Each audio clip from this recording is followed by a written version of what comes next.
Hello everyone, welcome to Avlokan IAS.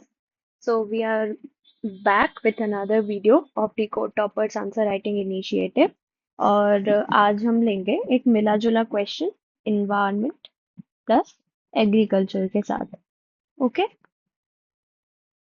तो हमने अलग अलग बहुत सारे सब्जेक्ट्स के क्वेश्चन देखे। अब फर्स्ट ऑफ ऑल ये 15 मार्कर है और दूसरा ये इंटीग्रेटेड क्वेश्चन है ना।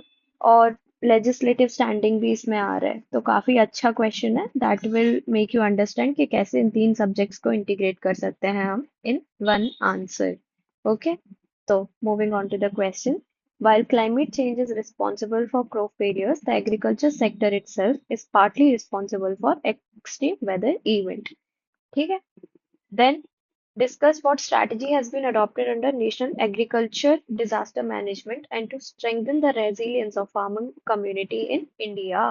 Okay, अब ये जो environment और agriculture का nexus है, ये we know कि अगर environment positive होगा तो productivity भी positive होगी, लेकिन ये negative हुआ तो यहाँ भी कुछ negative externalities होंगी, right? तो हमें इस knowledge को अपना लेके answer लिखना है. Okay.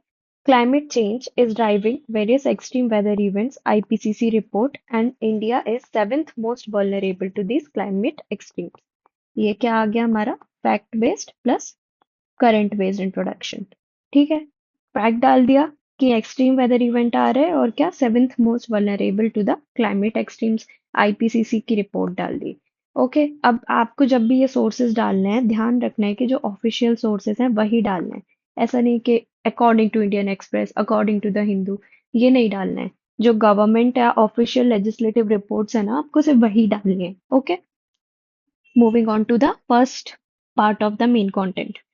Climate change causing crop failure. See, this was na climate change is responsible for crop failure. So, untimely rains destroy crops. February rains and destroy wheat in North India. ये क्यों हो रहा है? जो आपके disturbances होते हैं ना, वेस्टर्न डिस्टरबेंसेस इन विंटर्स, उसके कारण हो रहे हैं।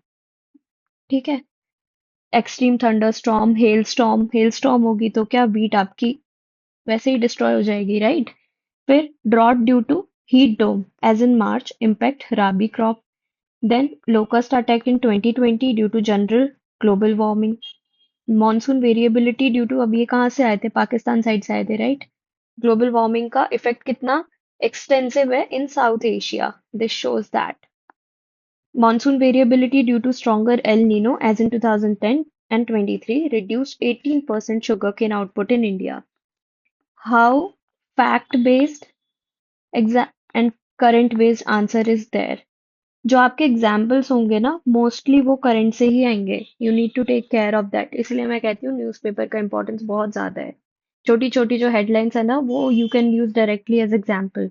Here is the like proper सबूत है इसका कि कैसे उसको यूज कर सकते हैं। Then fires in crop due to various heating and lightning disturb western disturbances cause floods as seen in Himachal 2023। Okay, तो अ, अब ये थोड़ा सा यहाँ पर डाइवर्ज हो गया क्योंकि ये एग्रीकल्चर से रिलेटेड नहीं है डायरेक्टली। या फिर ऐसे कर सकते थे कि हॉर्टिकल्चर क्रॉप जो हिमाचल में होती है that was destroyed due to floods, ऐसा मतलब कीवर्ड डाल सकते थे, then it would be more apt. Now looking at the second part of the question. Okay, तो अब हेडिंग क्या है? Yet it is a two-way relation as agriculture too impacts climate change. ठीक है, डायरेक्टली हमने फिर से क्वेश्चन से हेडिंग ली है। ठीक है, क्वेश्चन क्या था? Agriculture sector itself is partly responsible for extreme climate weather event, but हमें दूसरा भी इसका पॉइंट ऑफ व्यू दिखाने है, राइट? तो हम ये हेडिंग लेंगे, yes it's a two way. Okay, first is land fallowing converts land into carbon emitter from sink. आपको पता होगा मीथेन का जो लार्जेस्ट इंक्रीज है, कंट्रीब्यूशन है, वो एग्रीकल्चर से आता है, राइट? जैसे राइस पैडी फील्ड्स, ठीक है, जहां भी अनाएरोबिक कंडीशंस होगी वहां मीथेन का इंक्रीज होगा, राइट? तो विदर्भ रीजन, फिर flood irrigation causes methane emissions, rice transplantation method जो हमने ऊपर देखा, ठीक है। फिर इसके बाद nitrogenous fertiliser like urea cause nitrogen oxide release, exacerbate climate change, pesticides lead to antimicrobial and anti-pest resistance. Okay, ये जैसे एंटी पेस्ट रेजिस्टेंस, ये सारे कीवर्ड्स आप अपने नोट्स में लिख सकते हो, ठीक है, that you can use in your answer as well. फिर use of diesel motor and generator for tubewell irrigation. Okay, reduces ground water level, causes CO2 emissions. ये सारे चीजें हमने दिखा दी. ओके, अब इसमें क्या है ना, बेसिकली जो एग्रीकल्चर के डिफरेंट फैक्टर्स हैं उनको ही ध्यान में लेके इसको लिखा गया है, इस पूरे पार्ट को. तो हमें क्या करना है, पॉइंट्स जनरेशन के लिए हमें इसी चीज का यूज करना है. जो एग्रीकल्चर में बेसिकली प्रोडक्शन, फिर क्रॉप हार्वेस्टिंग, और इसके बाद मार्केटिंग, इन सब चीज़ों में जिन जिन चीज़ों का यूज़ होता है, जैसे फैक्टर्स ऑफ प्रोडक्शन वगैरह कुछ भी, इन सब चीज़ों को ध्यान में रख के हमें अपने पॉइंट्स जनरेट करने हैं.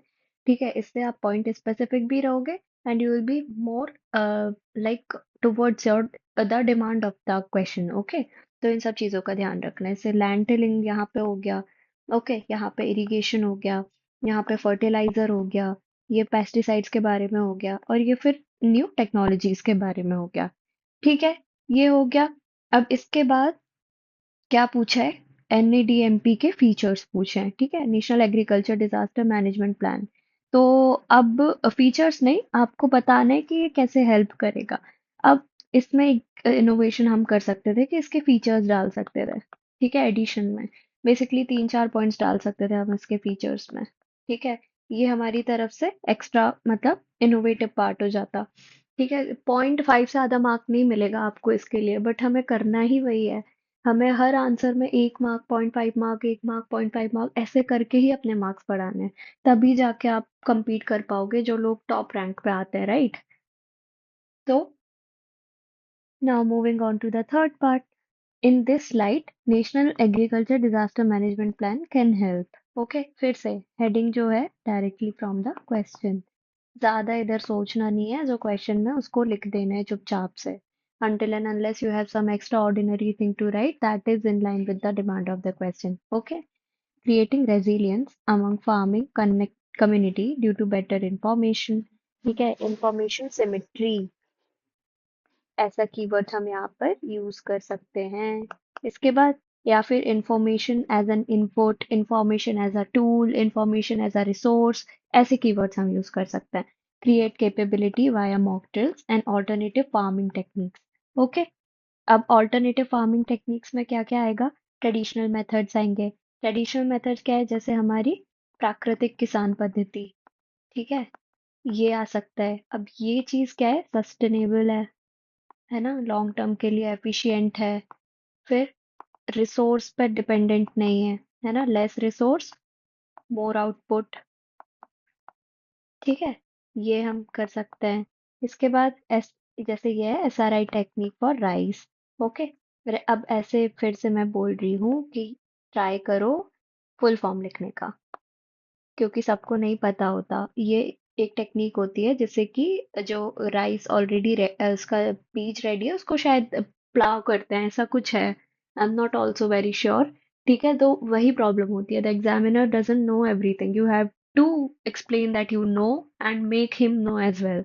ठीक है, regular disaster audits to mute the impact of flood and drought. Okay, this is a very nice word that you can use. Okay, फिर promote climate resilient crops. Bahraich has dragon fruit. अब बहराइच में dragon fruit कैसे मिल रहा है, ये आपके लिए homework है, ये आप केस स्टडी देखना. Okay, dragon fruit is not native to India but it is now very prevalent in India, और बहराइच जैसी जगह में, यूपी की छोटी सी जगह में इसको कैसे उगा रहे हैं.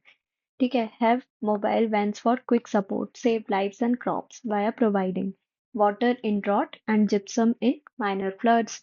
ठीक है, जिप्सम का माइनर फ्लड्स में कैसे यूज होता है, दैट इज ऑल्सो. अब ये सब चीजें है ना, ये बेस्ट प्रैक्टिसेस पढ़ोगे तो आपको आ जाएगा एग्रीकल्चर में.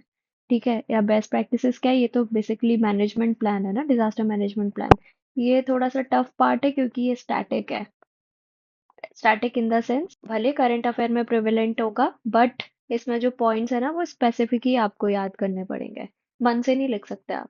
तो ये सब चीजें आप अपनी जो मेन से 65 आती है ना उससे कवर करिएगा. बट इन चीजों को कभी छोड़ना नहीं है क्योंकि आ जाता है पेपर में जो भी प्रिवेलेंट होता है। ठीक है, तो ये था। ऐसे आपको पॉइंट्स करना है, आंसर को पार्ट्स, क्वेश्चन को पार्ट्स में डिवाइड करना है, ब्रेक करना है, and then you have to write the answer. Okay, this would help to promote disaster resilient agriculture via paradigm shift in agriculture. अब यहाँ पे कुछ कीवर्ड्स आप डाल सकते थे, जैसे फार्मर्स एज एग्रीप्रेन्योर्स, ओके, या फिर agriculture as equal development of GDP, फिर climate friendly agriculture, sustainable agriculture, या एसडीजीज डाल सकते थे, एसडीजी 1 नो पावर्टी, फिर एसडीजी 2 हंगर। ठीक है, ये सब चीजें आप कर सकते थे। तो ये था बेसिकली हमारा पूरा आंसर। हमने देखा कि कैसे इसको अलग अलग पार्ट्स में डिवाइड करके इसको अच्छे से एड्रेस करना है। ठीक है, अब हम लेके आएंगे जीएस 2 जो हमारा लास्ट बचा हुआ है, and then we will wrap up this whole decoding toppers answer writing. Okay, till then stay connected, share if you think this video is good with your friends, and write whatever you feel in the comment section below. Thank you and have a very good day ahead.